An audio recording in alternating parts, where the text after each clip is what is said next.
The Entrepreneur MBA Podcast purpose is to help existing business owners grow their companies past the 20 million in revenue per year benchmark. Here is your host, Stephen Halasnik. Welcome, everyone. My name is Stephen Halasnik, and I'm co-founder and managing partner of Financing Solutions. Financing Solutions is a leading provider of lines of credit to small businesses. Our line of credit program is fast, easy, and inexpensive, making it a great cash backup plan for your business. If you'd like to learn more about our line of credit program, please visit us at www.fscreditline.com. Again, it's fscreditline.com. Or give us a call at 862-207-4118. On a personal level, I have a 25-year career experience of building 7 companies. These companies have been in the $5 to $20 million in yearly revenue range, having achieved the Inc. 500 fastest growing list.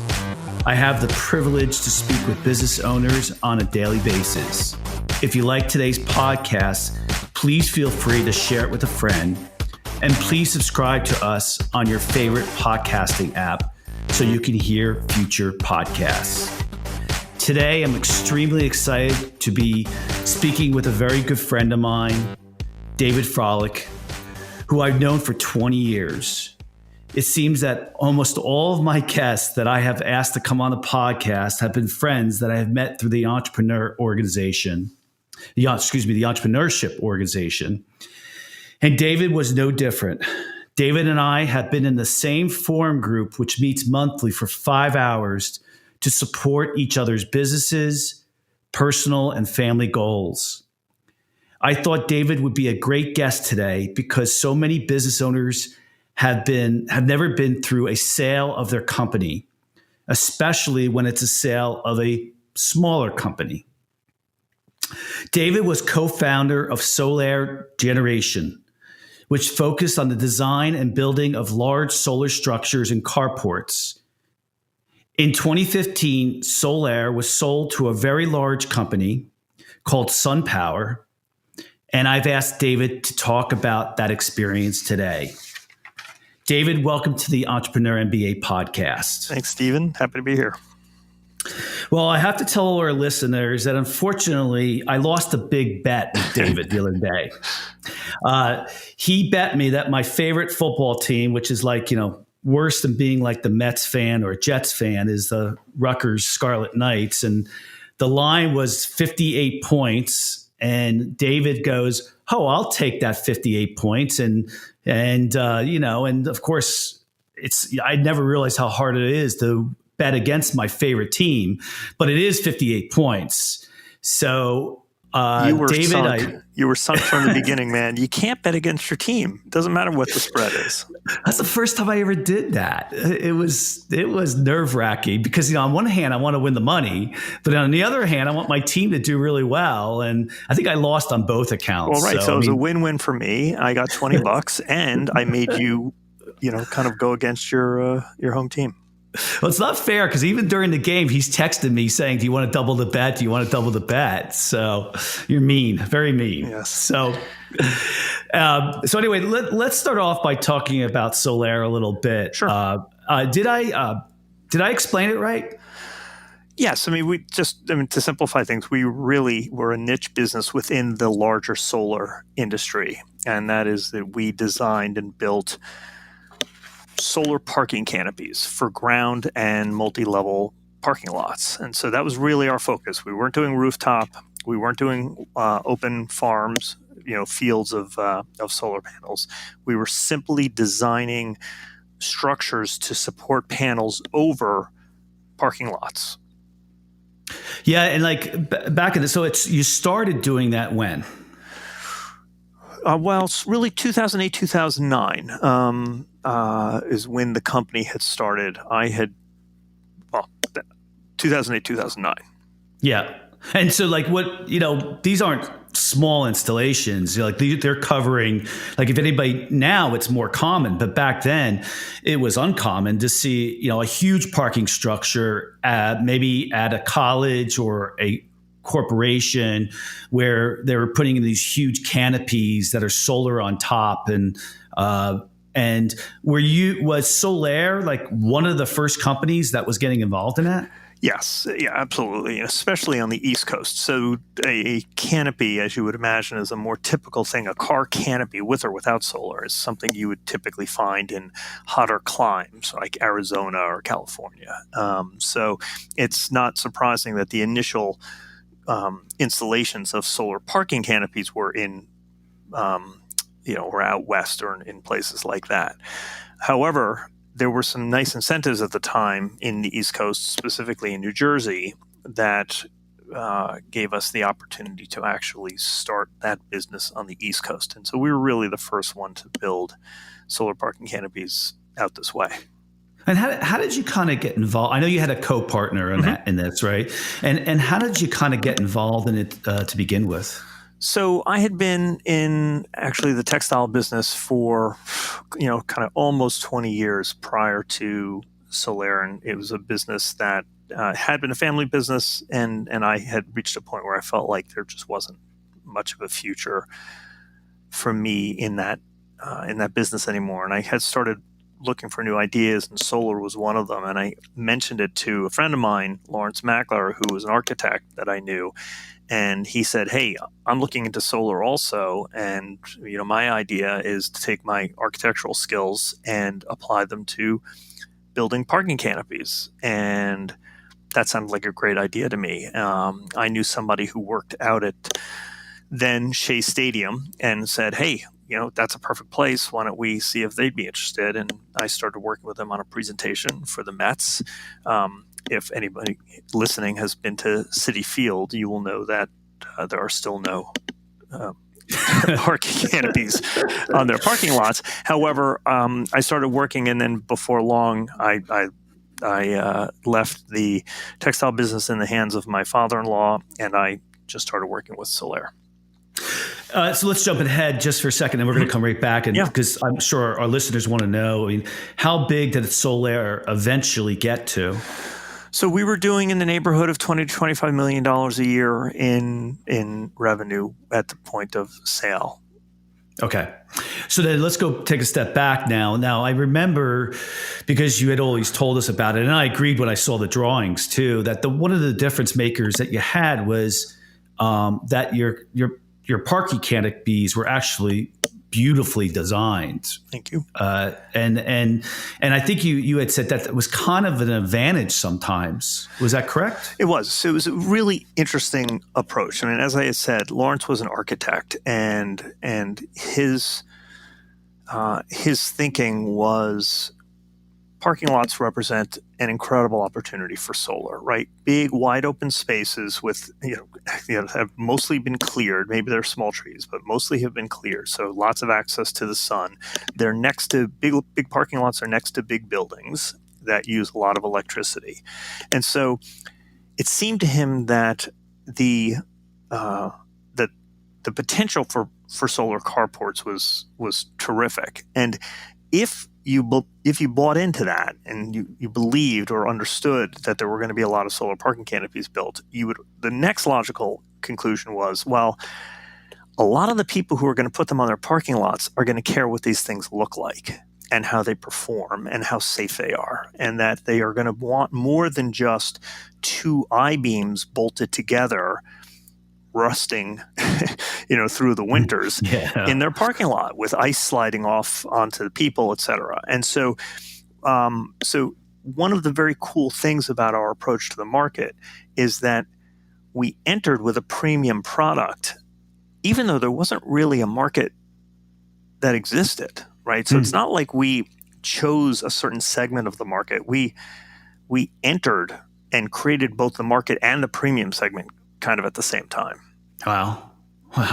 And how far ahead was the West Coast on this? Far enough that there were several companies doing it, but companies that did not have a national reach. Yeah. What was the difference, you think, between the companies that did it on the West Coast versus Solaire? So California was already a very competitive solar market, and so the emphasis on parking canopies was always about price. And so they were trying to do whatever they could to make the simplest, cheapest canopy they could build. That approach was difficult to bring to the East Coast, where we have much more difficult building conditions than they have on the West Coast. We've got snow, we've got wind, and obviously changes in temperature that have a real impact on how a parking canopy performs, and really what some of the things that it needs to do, like or should do, as we believed, like prevent snow from sliding off. So there were a whole bunch of people who tried to come east, and they built California-style canopies, including some in New Jersey that failed. I mean, literally under the weight of the snow, either imploded or fell over. Wow. So again, our approach was really trying to start from a point of view of safety, durability, and aesthetics, right? Aesthetics didn't really come into play in the solar world. Everything's all about return on investment, and how does a solar company help the end user lower their cost of electricity. And we were about that too, but because we were planting something right in front of their beautiful multi-million-dollar buildings, we took it one step further. So I have to ask, it must have been kind of scary when you did your first installation. So yeah, it's funny you asked that question, because our, as we were in the pre-revenue stage and talking about different ideas and different companies that we're talking to about how we can get something going, we kept saying, here's what we're going to do. We're going to find a place to do just a 2 or 3 column prototype. And when I say column, you think about a parking canopy, right? We have columns that are going into the ground, into foundations in the ground. Yep. And so we just need some place where we can do 2 or 3 columns just to kind of get the kinks out, understand how these pieces go together. And lo and behold, what happens? We sell basically a $3 million project to Johnson & Johnson to build 6 canopies at one of their beautiful buildings in New Jersey. And so we just literally jumped into the fire, right? That we had never had a foot of steel fabricated for us. We had not bolted 2 pieces of anything together, and we suddenly had to go and just make sure that our plans and all the drawings that we had put together, that they worked, and they did. Wow. But it was certainly it was a much bigger leap than we had anticipated. Well, I think we could spend this whole podcast talking about the growth of Solaire, but the maybe we can come back to it toward the end, because there's so many more questions that are involved in that. But since we're about this podcast is about selling a business, let's talk a little bit about. So Solaire had started, I'm sorry, again, was it 2005? 2009 is really when we took shape. Lawrence officially started in 2008, but 2009 is when we took shape, and our first revenue was in 2010. Okay. So how many years did it take before you started saying, this is a sellable business? I would say, I would say 3 or 4, it kind of was clear we had something that was certainly worthwhile. But from the beginning, that was certainly our hope. I mean, I guess most people have that. But going into this, my hope was that we were going to build something that was going to have some type of exit that would make it worth the risk. Yeah.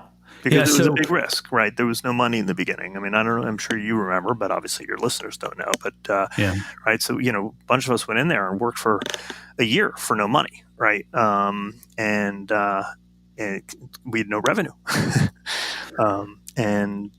But we were committed to the idea. We believed in the mission, and And so, but not so altruistic that we didn't want at some point to have an exit that justified that. I just remember Solaire, other than having some bumps in the road through operations, just always doing well. You always seem to be landing like this next big client, and we were really fortunate when and also it just goes to show you how best laid plans, right, don't necessarily match up. I mean, when we were doing our original projections, we were anticipating that the average system size of the canopy that we would build for someone would be somewhere between 100 and 200 kilowatts. And so let's say that would be, in dollar terms for the work that we were doing, and $200 to $500,000. And instead, our average project was at least a megawatt in size. And so really kind of 10 times what we had thought, or let's say, 7 to 10 times what we had thought. And so we had many fewer projects that we anticipated, but they were much bigger. And as we landed really fantastic projects, one of which at your alma mater. And we did a huge project that you can still see in the Rutgers parking lots. Yeah, I hate it when your company grows so fast and you weren't expecting it. Well, it's not that it grew so fast, but it grew. It just the point I was trying to make is that it grew differently. Yeah, right. Yeah. We didn't go from 0 to $25 million in sales, but we were able to generate enough revenue and cash flow without having as many projects as we thought we were going to have. Yeah. So now, what was your role versus now? You already said your partner's role, and your partner's role was the architect, the designer. Where was your role in this? So I was the head of business development, but really played kind of just a broader role of manager in the company. So Lawrence early on was obviously the architect and designer. But as we started getting on a roll, we brought in a third partner who was the director of construction and design. His name is Brian Cuff. And what ultimately ended up happening was Lawrence was much more of the visionary, and Brian and I were much more of the nuts and bolts of how we get these things built. Yep. So now, how were you approached, or did you approach companies about the sale? About selling, you know? Well, so what happened was Lawrence was starting to get understandably worried about the impact that 2017 was going to have on our business, because the investment tax credit, which was a 30% tax credit that all solar projects are eligible for. It's a federal incentive in the U.S. for installing solar. That investment tax credit was scheduled to end at the end of 2016. And there was no guarantee. And in fact, there was significant fear that it was not going to be extended in any way. And as you can imagine, that would sharply curtail people's interest in putting in solar. It would make it much more expensive. Obviously, your returns kind of go out the window. And so in preparation for that, and I think, so this is probably in 2014 or so, he hired a financial institution to advise us and to actually go out and see if they could find a buyer. Wow. They seemed to think that we had a hell of a story and that they could get a hell of a price, and they didn't. And in fact, our contract with them was for, I can't remember exactly, but my guess is it was somewhere around 12 months. They had that period of time to make it happen. If they didn't, then, both sides are released from the contract. So then that following year, after we've been released, Lawrence then went out again and contacted a couple of people. Our business had continued to grow, and we had landed a couple of really nice projects. And he was, smart to kind of try to lever that success into a better price. Basically what happened the first time around is the only numbers or interest was very clear, just people who were bottom feeding. I think the sense that I got from the people we spoke with is that, well, if we're putting ourselves up for sale, we must be desperate for money. And that was not the case at all.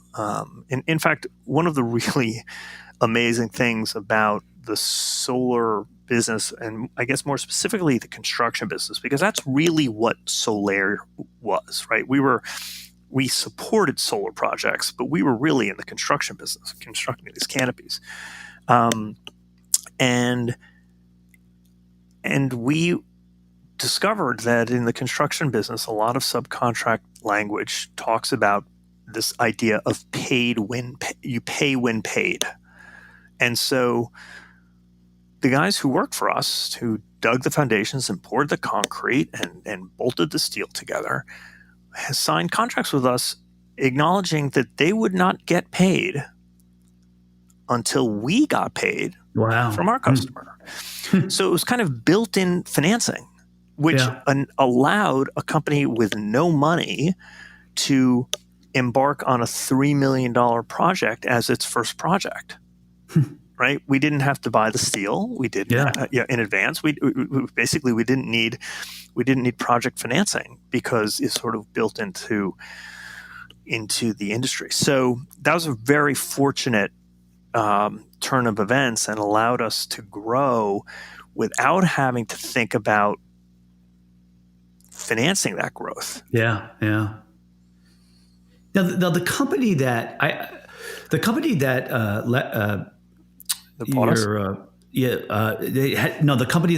had done the brokering or tried to sell, the financial company. Yes. Was it just like a brokers that were trying to sell, or was it pretty reputable? No, it's very well known.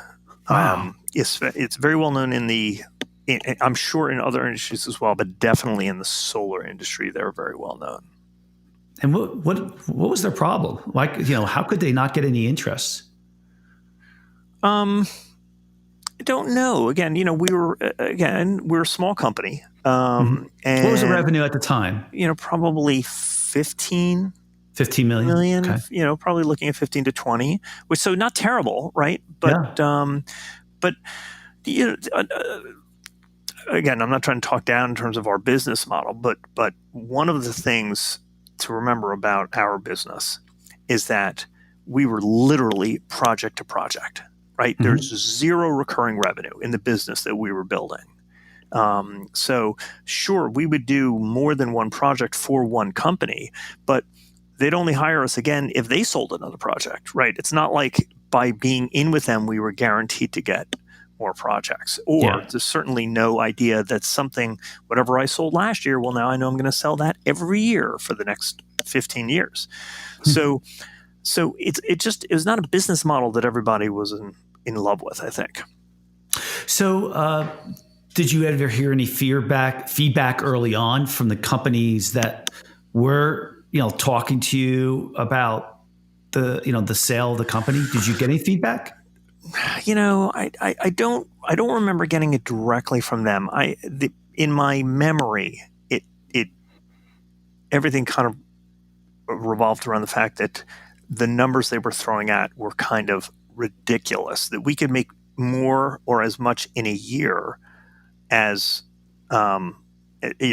what they were offering. And so there was just they clearly didn't see the value. They didn't see the growth opportunity of having their own in-house canopy system. And so, but I don't. But again, I can't give a specific reason that they came up with other than risk. Yeah. So we'll take a step back right here, just because If you've been in the business world enough, I haven't really sold a company, not exactly, but so a lot of times what people are throwing around are the ideas is a multiple, and you have a multiple is what a buyer is willing to pay for you based on the multiple of revenue, yearly revenue, or the multiple of your net profit before income taxes, EBITDA, it's called. So, is that correct, David? I mean, am I articulating that right? You are. Not every deal gets done that way, as you can imagine, right? And so, or you can always calculate some type of multiple on EBITDA or on revenue once you have a number. Once you have a numerator, you can always figure out what multiple they're paying, but that's not always how a number gets determined. So I think in our case it was really a combination of taking a look at what the business was doing in terms of income or EBITDA, and then also looking at what the company could do with the business, how they perceive their opportunity is. And just to be clear, SunPower, the company that acquired us, is one of the leading manufacturers of solar panels in the world, and they are known for having the highest efficiency, highest quality solar panels, and frankly, the most expensive.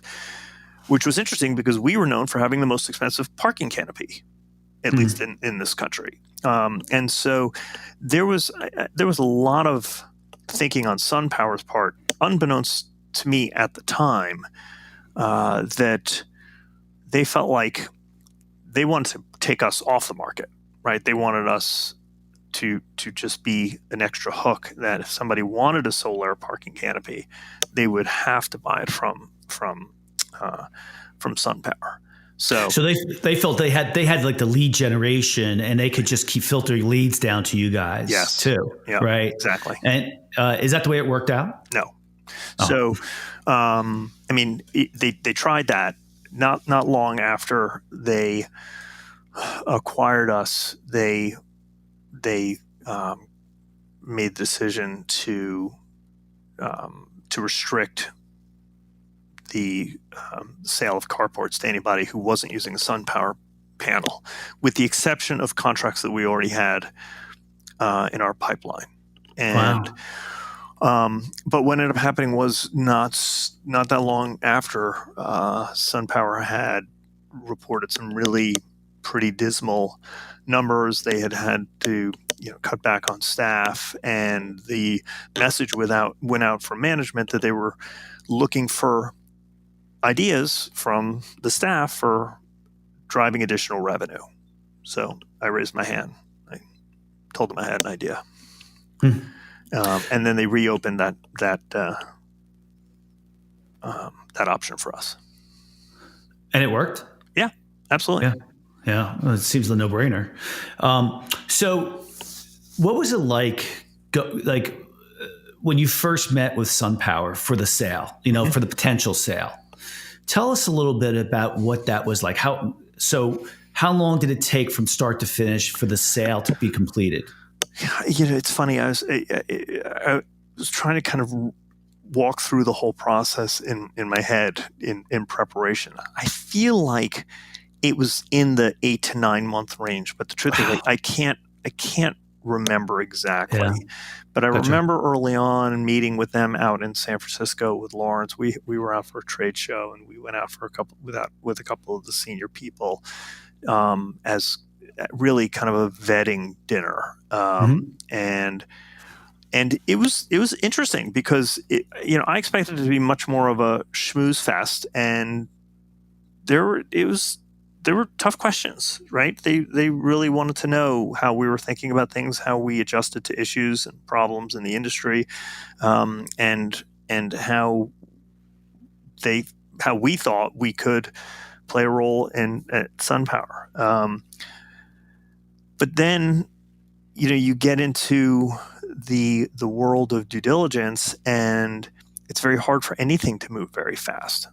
I think especially for a public company, that's an important thing to remember. SunPower was public. Yeah. And I've no doubt that by virtue of their being a public company, their reporting obligations and their due diligence requirements are probably tougher than what it would have been if another private company was acquiring us. Yeah. So give me an example of some due diligence things that they asked for. I mean, I can imagine, but endless accounting information, right? Endless accounting information on customers. You've produced every contract that we are not just building, but that we had ever done, right? Because having built these canopies, there's some ongoing liability if, God forbid, something were to happen to those interesting to those canopies. So it's pages of questions. And who was involved? Was it Larry? Well, was so it Lawrence, you? So Lawrence really was, for better or for worse, as the guy playing more of the visionary, which as he should have been. He had more time for this. I mean, the one thing that I'd point out is it can be another job trying to sell a company, right? It can take hours and hours and hours of an individual's time every week to try to find and follow up on all of the information requests that come your way.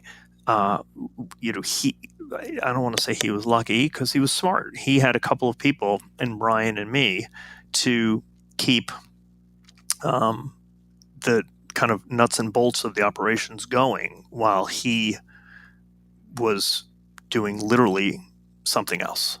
Yeah. I'd always heard that going through a sale, it's a full-time job.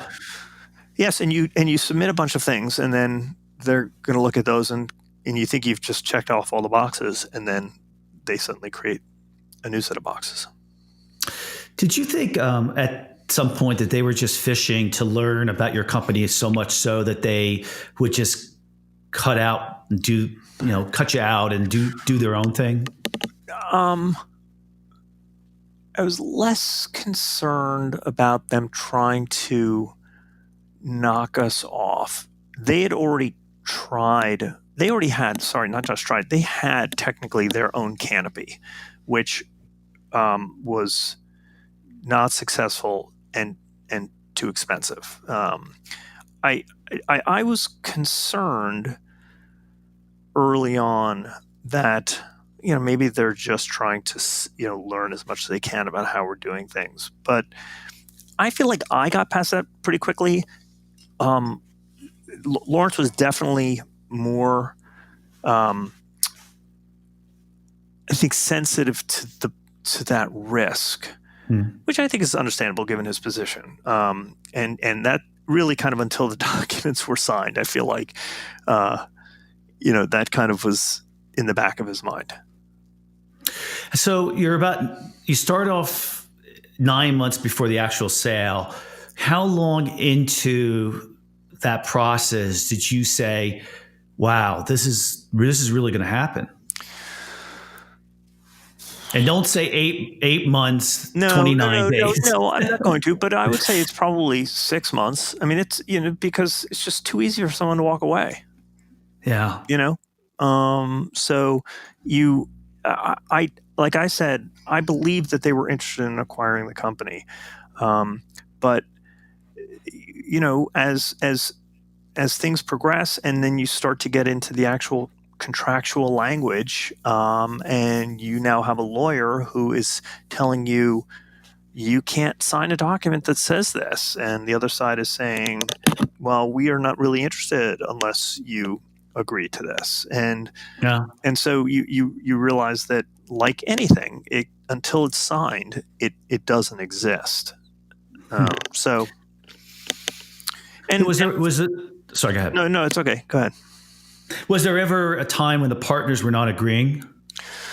Well, yeah, actually, that's what I was going to say. So, Lawrence owned the majority of the stock, and so he he got to make the decision. And I was not shy about saying to him that, that I thought that the best decision for him was to sell, but that was not necessarily the best decision for me or for Brian.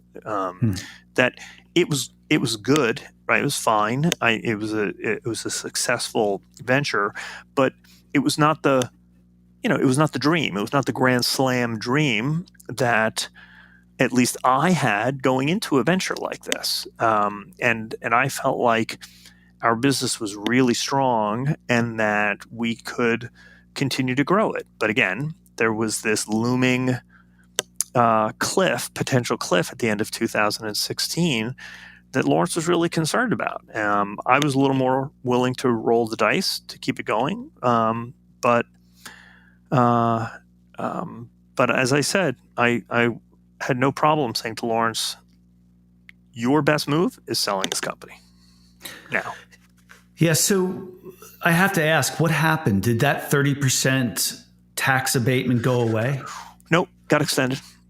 And how long was it extended? It's still in existence. So what they did is they government so often makes kind of crazy decisions. So previously what they would do is they would extend it and then it would just expire one day. And this time, so it would go from 30 to 0. This time they actually put in steps where after 2019, it starts to step down a few percent each year over the next couple of years. So the business has still stayed strong. As the ITC starts to step down, it gives people opportunity to adjust incrementally instead of literally going from a sale one day where 30% of the money gets returned to you and the next day 0% gets returned. So you sold it the company was at $25 million a year in revenue. What does Sun City? It's not Sun City, right? SunPower. It's SunPower. Sorry, that's okay. SunPower. Do they report the revenue for Solaire or no? No. Yeah, so it's built into their financials. It's all built in together. Plus, they are selling. Our SunPower's carport business, which is in most cases built upon the designs that came from us.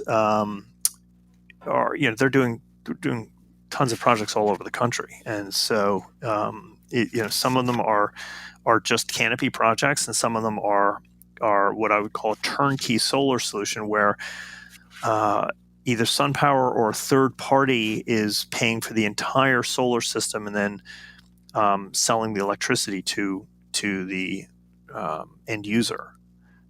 So there's all sorts of different ways that the canopies can be included in a project, but they don't break it out. So it's continued. My colleague on the business development side is still there running the carport group. And I think he's still doing great. Now, you stayed on board after that was part of your employment agreement, right? Correct. The terms of the deal were that we had to stay for 3 years. And so one of the things that a business owner who's selling a company should at least expect some conversation about is whether you're going to get your money at the close or whether they're going to want to hold some back. And so SunPower and we had agreed to a plan where there was a chunk of money was paid at the close, but the majority of the money was actually paid over 3 years in what I'd call deferred consideration. So it was not an earn-out. We didn't have to hit certain numbers in order to get certain payments, which is a very common solution. We were guaranteed to get our payment as long as we were still employed by our choice at SunPower. If they decided to fire us, we'd get our money. But if we decided to leave prior to those 3 years, you would lose some portion of your money. So after 1 year, you got a third of what the deferred consideration was. The next year, you got the second third, and then after 3 years, you got the third. So you were pretty happy like the first 2 out of the 3 years, right? After this happened. I was. SunPower is a great place with a lot of really smart people. Ultimately, there's just wasn't really a place for me to go. It's a California-based within the organization. It's a California-based organization. We had a really nice office here in New York. It was fun. It was a great group of people. Really left to our own devices, but it just, I said that I was not looking to leave, but an opportunity had come my way. It was close enough to my 3-year date that SunPower was willing to have a conversation and with me about it, and they were very kind and generous. But it just seemed like, if not now, when? Because I wasn't sure where else I could go at SunPower, and I wasn't willing to move to California. That's not in the cards. Yeah. So we have a couple of minutes left, and the first thing I'll have to ask you this, and then I'm going to ask you, through this whole process, what you think you kind of want to share with our listeners, other than what you've told us already, right? But if you had the choice to do it again, would you do it? Yes.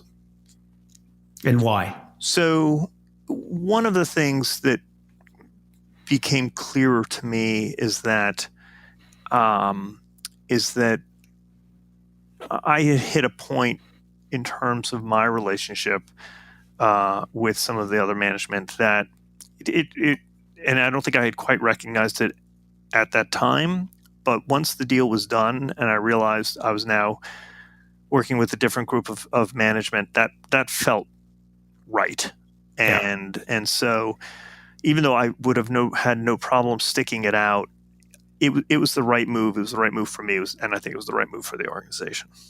Yeah, David, for our listeners, is an incredible gentleman, and having known David and known a little bit about Solaire, it wasn't as simple as David's portraying it. Not just the sale of the company, but the growth of the company. Of course, there's always a lot of trial and tribulations that goes on in a growth of a company. It's not the easiest thing, right? Correct. So, having looked back at now, what would you if you were to give advice to our listeners about their company? And again, most of our listeners are under 5 million in revenue. Mm-hmm. What would you say? Well, so a couple things. The first is that you have to keep your house in order. And by that, I mean you have to pay enough attention to your books that you are able to find out. I mean, you should have enough invested in your books so that you can find out the critical information you need to about your company. But it's got to be that way in order for others to be able to investigate, right? So that doesn't mean you have to have an audit. Audits are really expensive, but you really want to make sure you're working with an accountant who has at least some vision in the future of how books might need to be if and when you're going to go through a due diligence process. So I think that's key. I will say that I think just sort of from a management point of view, we'd created an environment where we really encouraged people to understand the whole business and the different aspects of the business, and it's very easy to do that through meetings, but also kind of just little lunch and learns from one group to present, like the sales group to present to the design group or the accounting group. It's like, well, what is the sales team doing? What are the design guys doing? And by doing that, you're getting buy-in from other people, but you also sometimes end up with other benefits. And one of the things that happened at Solaire was that my colleague that I mentioned before, Francois Attal, and I, we were responsible for a good number, and I would actually dare to say most of the kind of key design changes that were made at Solaire. Because we were hearing what the customers were looking for, or they weren't necessarily looking for specifically, but we'd see parking lots and we'd say, oh my God, how do we build it here? And we'd just start to sketch things out and come up with different ideas and different shapes and different designs. And even though we were not engineers in any way, we did understand how we were building these things. I mean, I learned more about construction than I could ever imagine, even though I was not on the construction side. But everything about from the concrete to the rebar cage to the dimensions of the foundation and the weight of the steel and the strength of the steel, all these things by learning those things allowed me to contribute and really change how Solaire did business. And so I really encourage folks to make sure that people aren't stuck in their silos. I was about to say that it's very unusual for a company to be sold, but yet out of the 9 guys that are in our EO group, 4 of them have sold their companies, or 5 of them have sold their companies. Yeah. So I guess maybe it's just the group that we have. Certainly, if you've been around 20 years, you've been in business 20 years, I guess you're going to sell your company usually at some point, right? If you can, right? Yeah. I mean, as you know, my previous company, I sold, and I'm making quote signs with my fingers because I gave it away, right? Under terms to be worked out. But I will say this. It's very exciting to have taken a company from startup, or I was there, let's say, day 1.5 of startup, but through to a successful exit. That's I think it's not 50%, right? If our group is 5 out of 9 or 4 out of 9, that's fortunate, because it's hard. It's really hard.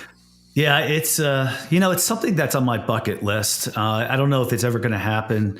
I'm always talking to my business partner about the idea of our business is sellable, and of course not for a dime, right? Right. So, and we're always talking about it, and I hope it happens one of these days. So, I think it will. I hope so. We'll see. You guys are onto some really great stuff. Yeah. I'd like to really thank David for coming on today's podcast. He's not only a great speaker, as you can hear today, but he's also a good friend, and I really appreciate that friendship. Thanks. And I'd like to thank Stephen for the $20 he owes me for I knew you were going to bring that up. If you like today's podcast, please feel free to share it with a friend, and also subscribe on your favorite podcasting app. And of course, if you're looking for a line of credit for your business, you can call us at 862-207-4118, or visit our website at www.fscreditline.com. And if anybody wants to get in touch with you, how would they go about doing that? Why don't they send a message through to you, and then you can patch it on to me? Probably. Yeah, great. Give me a call at my office, and again at the 862-207-4118. I'm at extension 11. I'd be happy to hook you up with Dave, and I'll be happy to answer any questions you have about our line of credit program too as well. So thank you for listening, and remember to everyone, just keep getting better.